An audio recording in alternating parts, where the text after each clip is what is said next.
নিম্নচাপের জেরে দক্ষিণবঙ্গের 4 জেলায় বজ্র বিদ্যুৎ সহ বৃষ্টির সতর্কতা জারি করেছে আলিপুর হাওয়া অফিস। সকাল থেকেই শহরের আকাশে চড়া রোদের সঙ্গে মেঘলা আকাশের কারণে ভ্যাপসা গরম বেড়েছে।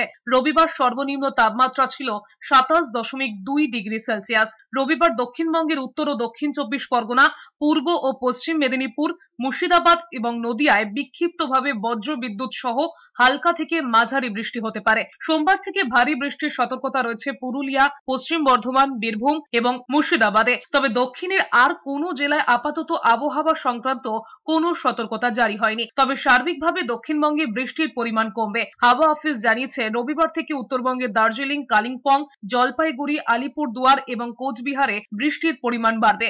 একই সঙ্গে রবিবার উত্তর দিনাজপুর, দক্ষিণ দিনাজপুর এবং মালদায় বজ্র বিদ্যুৎ সহ বৃষ্টির সম্ভাবনা রয়েছে। উত্তরবঙ্গের উত্তরের জেলাগুলিতে শনিবার পর্যন্ত বিক্ষিপ্তভাবে ভারী বৃষ্টি চলতে পারে। দুর্যোগের মধ্যে শনিবার বঙ্গোপসাগরে ডুবল মাছ ধরার ট্রলার। শনিবার বিকেলে ঘটনাটি ঘটেছে বঙ্গোপসাগরের বাঘের চরের কাছে। ট্রলারটিতে 14 জন মৎস্যজীবী ছিলেন। পাশে থাকা অন্য ট্রলারের মৎস্যজীবীরা সমুদ্র থেকে 14 জনকে উদ্ধার করেন। প্রত্যেকেই সুস্থ আছেন বলে মৎস্যজীবী ইউনিয়ন সূত্রে জানা গেছে। তবে ডুবন্ত ট্রলারের কোনো খোঁজ নেই।